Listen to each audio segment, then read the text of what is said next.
새해가 되면 새로운 다짐을 합니다. 사람들이 새로운 다짐을 하는데 주로 어떤 내용들을 다짐을 하는지 조사 결과를 제가 찾아보았더니만 한국 사람들은 대체적으로 이런 다짐을 많이 한다고 합니다. 1등이 다이어트 하기, 두 번째가 정리정돈하기, 세 번째가 저축하기, 네 번째가 내 인생 즐기기, 건강 지키기, 새로운 것 배우기, 금연, 이렇게 새로운 다짐을 한다고 합니다. 작년에 비하여 2021년 초에 연말 초에 다이어리 판매 부수가 60%, 70% 증가했다고 합니다. 2020년 연초보다 2021년이 다짐할 것이 더 많아서 그런 것이 아니라 작년을 마치 허송세월한 것 같은 느낌 때문에 2021년에는 다짐하는 것이 더 많다고 합니다. 또 다른 조사에 의하면 한국의 직장인들이 다짐하는 탑3가 있다고 합니다. 첫 번째는 다이어트네요. 두 번째는 담배 끊기고, 세 번째는 외국어 배우기, 네 번째는 돈 많이 벌기. 이렇게 순서가 진행되고 있습니다. 새해가 되면 어떤 사람이든 다짐을 합니다. 이 다짐을 하는 이유는 새롭게 되고 싶은 마음 때문이겠죠. 이전보다 더 나은 삶을 살기를 원하고, 이전보다 더 행복한 삶을 살기를 원하고, 이전보다 더 발전된 자기 자신을 꿈꾸기 때문에 그것을 한마디로 묶어서 새롭게 되기를 원하는 마음으로 다짐을 합니다. 그런데 이런 다짐을 한다고 정말 새로워집니까? 우리말에 작심삼일이란 말이 있습니다. 뭔가 결심을 해놓고 난 다음에 오래가지 못하는 그것을 표현한 말입니다. 요즘은 작심삼일도 길다고 하죠. 작심삼분, 심지어는 무슨 붕어도 아닌데 작심삼초라는 말까지 나온다고 합니다. 새로운 다짐을 하지만 지속적으로 이어지지 못하는 자신을, 또한 우리들의 모습을 회한하는 그런 표현이다, 이렇게 볼 수 있습니다. 어떤 사람에게 제가 질문을 했습니다. 금년에 새로운 다짐이 뭔가요? 했더니만 저는 새로운 다짐이 없습니다, 이렇게 표현을 하는 거예요. 왜 새해가 되면 다짐을 할 만하지 않습니까? 라고 반문했더니만 매년 새로운 다짐을 해왔는데 한 번도 제대로 지키지 못한 과거에 자신의 모습을 돌아볼 때 다짐해봐야 무슨 소용이 있겠느냐, 이런 생각이 든다는 거죠. 그래서 제가 그 형제에게 이렇게 물었습니다. 그러면 새로워지기를 원하지 않습니까? 새로워지기를 원하는 건 사실이지만 새로운 다짐은 하지 않습니다. 다짐하는 것이 작심삼일로 그치는 경우도 다반사이지만 그렇다고 해서 아무 다짐 없이 살아가는 그 모습은 더욱더 약해 보일 뿐입니다. 새로운 다짐이 좀 별로 의미 없다고 생각하는 사람들은 또 한편에서는 환경을 조금 바꾸면 새로워질 수 있겠다라고 생각하는 사람들도 있습니다. 새해가 되면 어떤 경우에는 직장을 옮긴다든지, 새로운 해가 되면 심지어는 삶의 터전을 옮긴다든지, 교회를 옮긴다든지, 이런 사람들이 나오는 이유가 바로 거기에 있습니다.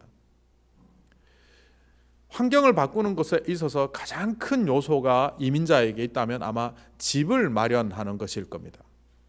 제가 몇 년 전에 한 사람과 나눈 이야기를 통해서 들은 것입니다. 미국에 이민 온 지 20년이 되는 사람입니다. 열심히 살아왔습니다. 그러다가 그 해에 드디어 자신의 집을 마련했다고 이야기를 했습니다. 개인적으로 친한 분이라 식사를 하면서 그 얘기를 들었는데 얼마나 장황하게 그 이야기를 자기가 어떻게 해서 다운페이를 했고 모기지는 어떻게 얻었고 그것을 어떻게 해왔는지를 아주 장황하게 얘기를 했는데 다 들어보니까 간단합니다. 이제 내가 새 집을 마련했으니 앞으로의 내 삶은 새로워질 것이다. 내가 이제 미국에 와서 처음으로 내 집을 마련했으니 이전보다 훨씬 나은 삶을 살 것이다. 그리고 몇 년이 지난 그 형제의 모습을 볼 때 그가 그렇게 나아진 모습을 보이는 것처럼 보이지 않습니다.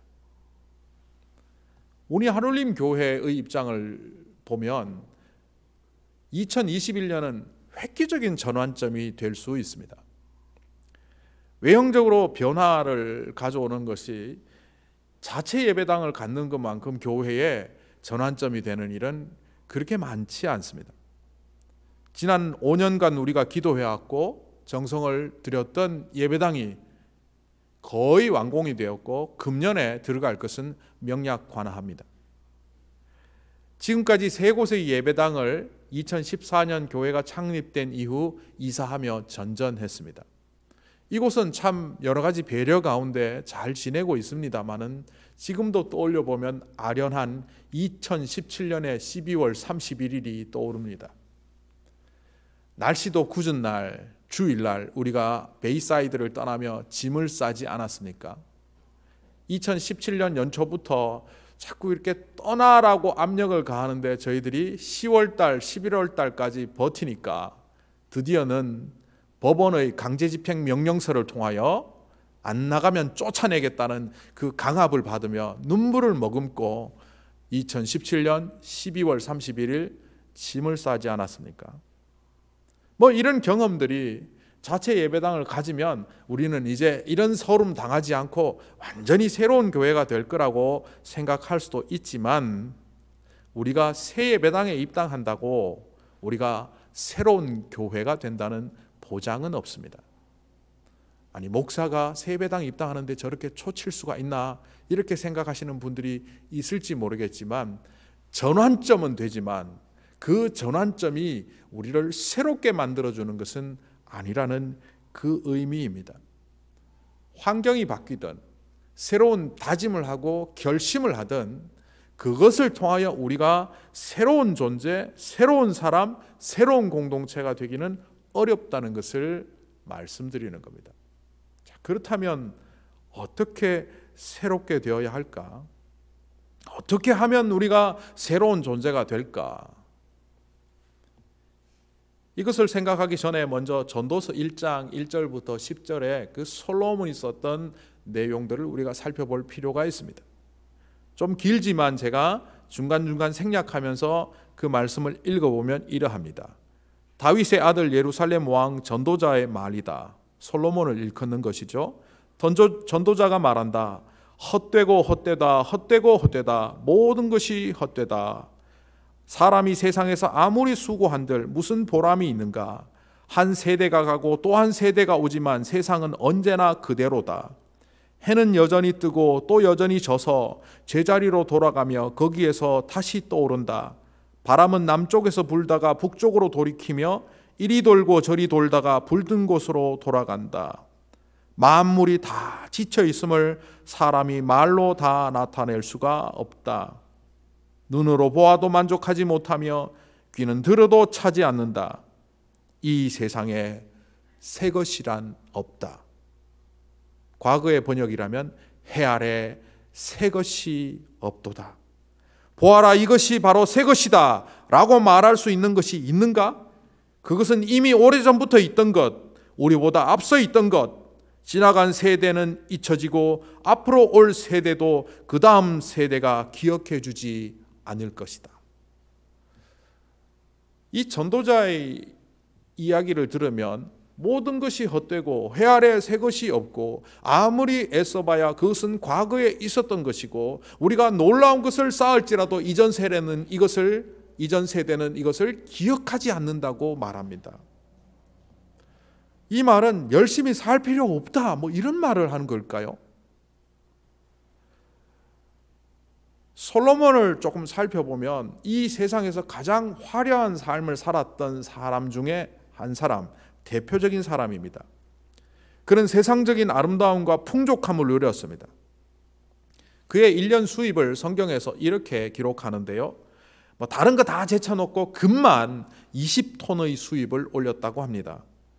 제가 오늘 시세로, 어제 시세군요. 어제 시세로, 금 시세로 따져보니까 20톤이면 12억 2천만 달러입니다. 금으로 얻는 소득만 12억 2천만 달러를 얻었고요. 그가 소유한 외양간이 4천 개였고 그를 따르는 사람들과 함께 하루에 소비했던 식사량이 밀가루로 2만 리터 정도, 잘못 말했습니다. 20만 리터 정도 됩니다. 이 20만 리터로 빵을 만들면 14,000인분을 만들 수 있습니다.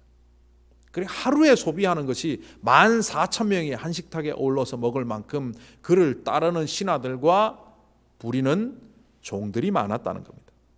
하루에 소비되는 식사량 소 30마리, 양 100마리, 혼자 다 먹지는 않았겠죠. 하여튼 엄청난 식사량과 식탁을 자랑하는, 이른바 모든 사람들이 그에게 찾아와 함께 식사하며 교제하기를 원하는 대단한 성공을 거둔 사람입니다.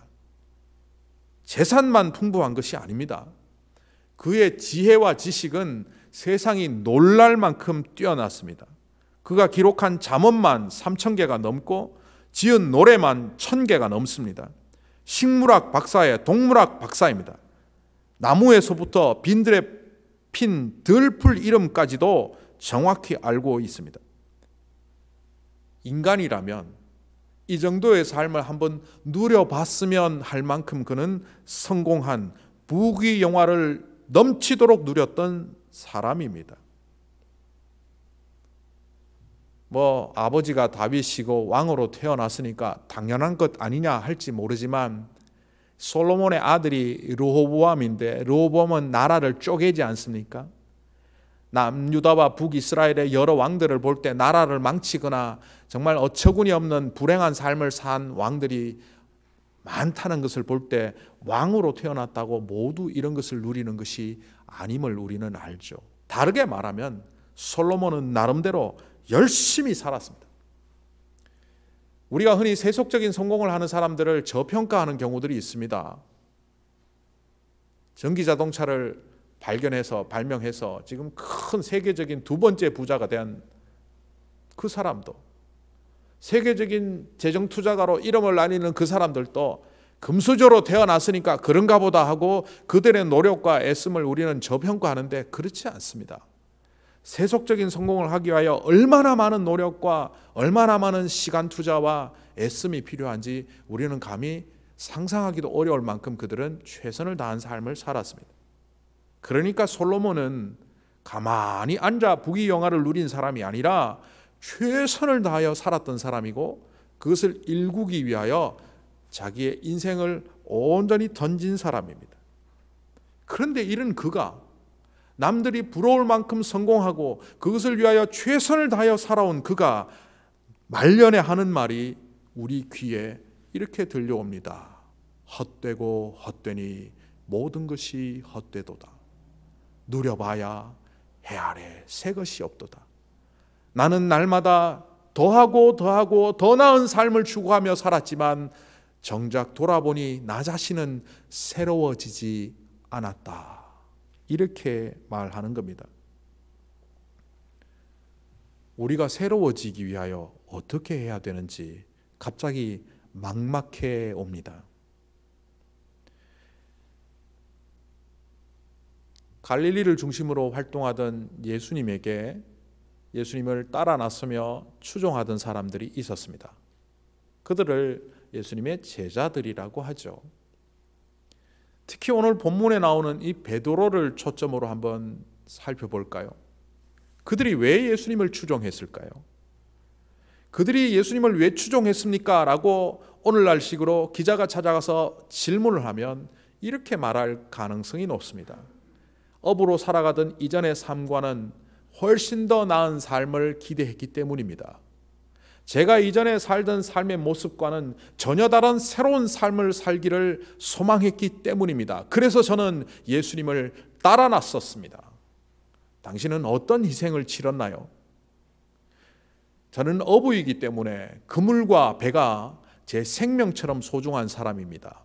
그러나 예수님이 부르실 때 저는 그물과 배와 심지어는 그 배에 가득한 물고기조차도 버리고 예수님을 따랐습니다. 이른바 전부를 포기하고 예수님을 추종했단 말입니다. 그리고 당신이 목격한 것이 무엇이죠? 저는 3년을 예수님을 따라다니며 예수님께서 물 위로 걸으시는 장면도 목격했고 심지어는 저 또한 물리로 잠시 걷기조차 했습니다. 그분이 수많은 병자들을 고치시고 심지어 죽은 자까지 살리는 장면을 저는 목격한 사람입니다. 그렇다면 당신의 삶은 새로워지던가요? 죽은 자를 살리는 예수님의 기적적인 현장에 같이 있었음에도 불구하고 이 베드로는 3년의 동행 결과가 어떻게 되었습니까? 자신이 성공하겠다는 그 탐욕을 이기지 못한 채 욕심을 선택하는 사람이 되었고, 결정적인 순간 겟세마네 동산에서 예수님을 떠나갔을 뿐만 아니라 대제사장의 뜰 따라가긴 했지만 어린 여종 하나가 그에게 너도 저 사람과 같은 편이 아니냐 하는 말에 3번에 걸쳐서 욕하고 저주하며 예수님을 부인했던 그 삶의 결과를 낳고 말지 않았습니까? 예수님을 3년 동안 따라다니며 예수님의 놀라운 말씀과 기적의 현장에 있었음에도 불구하고 왜 그는 겨우 이 정도에 머물고 말았을까요? 그리고 그 이후 베드로의 삶은 어린 소자 하나 앞에서도 제대로 말도 못하던 사람이 어느 순간 산헤드린 공회원, 추상과 같은 그 재판정 앞에서도 예수 그리스도의 제자임을, 목숨을 잃는 것도 두려워하지 않은 채 담대히 말할 수 있는 사람으로 완전히 바뀌지 않았습니까? 이 전환점이 도대체 어디로부터 기인한 걸까요? 오늘 성경에 나오는 고넬료는 어떠합니까? 이 고넬료에 대하여 사도행전 10장 2절에서 이렇게 소개합니다. 그는 경건한 사람으로 온 가족과 더불어 하나님을 두려워하며 유대 백성에게 자선을 많이 베풀며 늘 하나님께 기도하는 사람이었다. 아시는 바와 같이 그는 이탈리아대 백부장이고 가문도 좋고 군인들 중에는 엘리트 군인입니다. 앞으로 성공이 보장될 만큼 그는 출세 가도를 달리고 있는 군인입니다. 게다가 이 사람은 유대 땅에 와서 하나님을 만나게 됩니다. 하나님을 섬기며 자신의 소유를 식민지 백성인 유다 백성들에게 나누어 주며 하나님의 뜻에 따르는 사람이었습니다. 자, 이 정도 되면 다 된 것 같지 않습니까?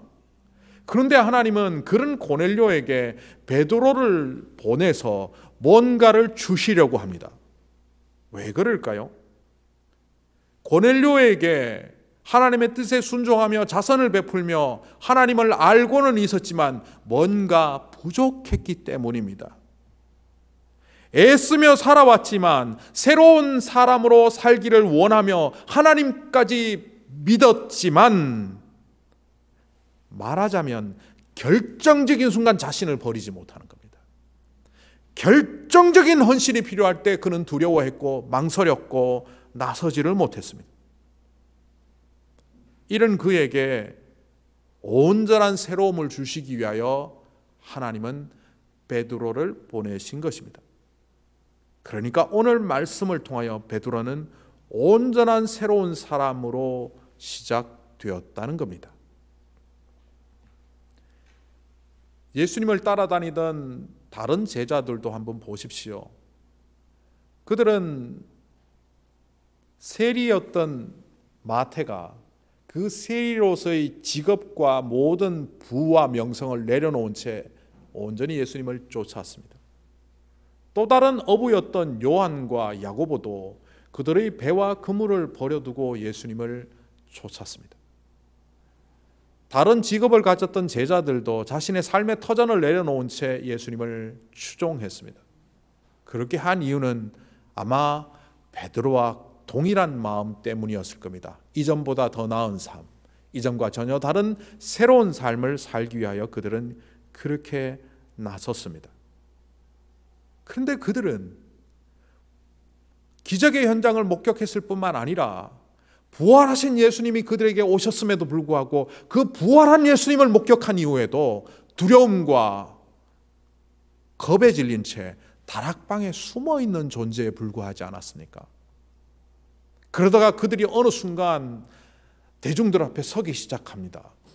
대중들이 그들을 공격할 수도, 신고당하여 관에, 군에, 제사장에게 끌려가 곤혹을 치를 수 있는데도 불구하고 심지어 목숨을 잃는 현장에서조차 그들은 담대히 예수 그리스도의 제자임을 전하는 사람들이 되었습니다. 어떻게 그들은 이렇게 전혀 다른 존재, 새로운 사람이 될 수 있었습니까? 오늘 그 실마리를 사도행전 10장 44절부터 48절 속에 하나님은 풀어놓으셨습니다.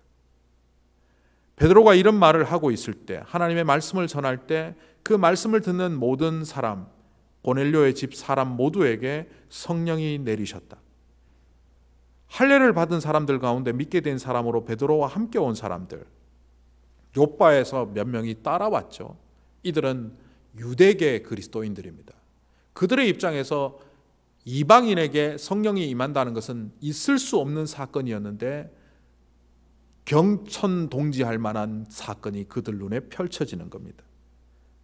이방 사람들에게도 성령을 선물로 부어주신 사실에 그들은 놀랐다. 이 짧은 본문 속에 성령이 그들에게 임했다 한 번만 언급해도 될 텐데 그 이야기가 몇 번에 걸쳐서 반복됩니다. 모든 사람에게 성령이 내리셨다. 이방 사람들에게도 성령을 선물로 부어주셨다. 우리와 마찬가지로 이 사람들도 성령을 받았다. 표현이 조금씩 다른데 이 표현을 조금 분석해보면 이러합니다. 하나님의 말씀을 듣고 있는 그들에게 강제로, 아니 전권적인 역사로 성령이 그들에게 내려오셨다는 겁니다. 두 번째는 받을 자격이 없는 저들에게 성령의 임재를 선물로 주셨다는 겁니다. 그리고 성령의 임재와 선물로 주어지는 그 현장 속에서 그들은 쟁취했다는 겁니다. 세 번째 표현인 성령을 받았다라는 것은 단순히 받았다는 것이 아니라 움켜잡았다는 겁니다. 예전에 성령이 임재하는 현장에서 제가 목격한 장면입니다. 이분은 성령의 임재를 믿지 않았습니다. 그래서 그 기도원에서 우리가 함께 기도하는 학생 시절이었는데 그 선배는 성령 방언 이런 거 부인하던 사람이었습니다. 그런데 우리가 함께 기도하는 가운데 성령이 임했고 방언을 하지 못하던 우리 형제들 또 우리 동료들이 성령의 은사로 방언을 막 하게 되는데 이 사람은 이걸 이루고 있는 거예요. 거짓말 하나도 안 보태고 입에서 방언이 안 나오도록 입에 힘을 주고 있습니다. 성령께서 그 입을 찢으셨습니다. 그리고 결국 방언을 하게 되었는데 그 선배가 간증을 할 때 이러더라고요. 자기는 방언이 믿어지지 않았기 때문에 입에서 뭔가 나오려고 할 때 입을 버텼다는 거죠.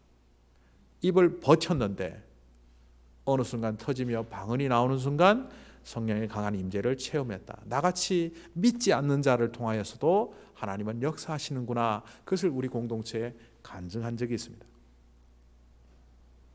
어떤 사람들은 저항합니다.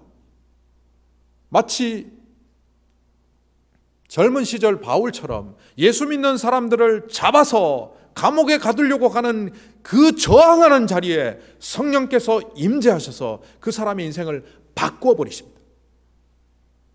또 어떤 사람들은 목숨을 걸고 산기도를 들어가서 성령님의 임재를 강하게 체험하기를 바라는 마음으로 그분 앞에 서기도 합니다.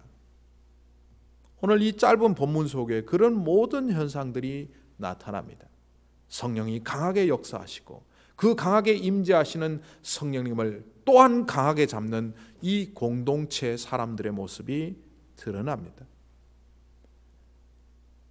비교적 실마리는 심심합니다. 성령의 임재하심이 없다면 성령께서 우리의 삶을 주관하시도록 맡겨드리고 또 임재하시도록 오시는 그 성령님과 강하게 밀착하며 동행하지 않으면 우리의 삶은 새로워질 수가 없습니다. 성령의 오심에 대하여 사람들은 마치 감정의 엑스타시처럼 생각합니다. 그래서 강하게 역사하실 때 눈물 콧물 나고 내 입술에서 방언이 터지고, 그리고 내가 감정적으로 경험하게 되면 나는 성령을 체험했구나 하지만 그것은 시작일 뿐, 진정한 성령의 임재는 그분과 밀착된 삶을 살 때 가능합니다. 자넷 헤버그 그리고 로버트 굴리히라는 두 사람이 공저로 쓴 책이 있습니다. 더 깊은 믿음으로서의 여정이라는 책인데, 그 책에 보면 그리스도인들이 어떻게 성령님과 동행하고 성숙해 가는지를 잘 설명해 놓았습니다. 믿음을 갖는 사람들은 대략 6단계에 걸쳐서 믿음이 성장한다. 그 책에서는 그렇게 말합니다. 이것이 정답은 아니지만 우리가 믿음의 성장, 성령님과 밀착된 동행을 어떻게 해야 되는지를 잘 설명해 주는 것으로 보여 제가 설명을 드립니다. 1단계는 하나님을 알고 삶이 변화되는 자리라고 합니다. 이것이 바로 구원받는 자리죠. 2단계는 제자가 되어 가는 거라고 합니다. 말씀을 배우고 말씀을 배운 대로 훈련하는 삶을 사는 거죠. 3단계는 활동적인 삶을 통하여 그 믿음이 체화되는 작업이라고 합니다. 섬김과 헌신을 하는 거죠. 자, 1단계, 2단계, 3단계. 예수님의 구원을 받아들이고 구원을 받고 내가 말씀 훈련받고 제자가 되어가고, 제자가 된 그 모습을 삶의 현장에서 펼쳐나가는 헌신과 봉사의 삶을 사는 것. 자, 이쯤 되면 우리는 그럼 완성된 것 아닌가 생각하기가 쉬운데, 이제 겨우 3단계에 지나지 않는다고 말합니다. 이 책에서는 중요한 4단계를 말합니다. 거룩한 영적 여행을 떠나야 한다고 합니다. 이 거룩한 영적 여행이 결국 5단계에서는 내 삶을 일체화시키게 되고 신앙과 인격을 하나로 만들어 결국 6단계에서는 하나님의 사람으로 신앙이 인격화되는 존재가 된다는 겁니다. 신앙이 인격화되는 게 도대체 뭘까? 그리고 3단계에서 4단계로 넘어가는 이게 뭘까? 제가 찾아보니까 저자는 이렇게 말합니다. 우리가 구원받고 말씀으로 훈련받고 하나님의 뜻대로 살아가기 위하여 헌신하고 봉사하지만 삶의 질병이라든지 재정적인 어려움이라든지 극복할 수 없는 고난과 역경을 만나게 되면 우리는 흔들리게 되어 있다. 그때 많은 사람들은 내가 이렇게 잘 믿는데도 하나님은 왜 이렇게 내버려 두시나 원망하거나, 심지어는 3단계에서 2단계, 1단계로 떨어져서 믿음도 잃어버리는 부실한 신앙이 될 때가 많은데, 이 장벽이 나타날 때 우리가 맞이해야 되는 것은 장벽을 두려워하는 것이 아니라 하나님께서 여행을 떠나라고 하시는구나, 그것으로 받아들이고 영적 여행을 떠나라는 거죠. 이것은 내적인 여행이죠. 성령님께서 나에게 무슨 말을 하시는지, 이 역경은 나에게 삶의 어떤 의미인지, 금년에 나에게 주어진 건강을 잃어버린 이 사건을 통하여 나는 어떻게 주님과 더욱더 가까워질 수 있는지, 그 영적 여행을 통하여 어느 순간 육신의 건강도 뛰어넘는, 나의 소유와 재산도 뛰어넘는, 나의 능력과 모든 삶의 사건을 뛰어넘는 신앙의 인격화를 맞이하게 되는데, 이것을 일컬어 성령님과의 동행, 성령님과의 밀착이라고 말하고 있습니다.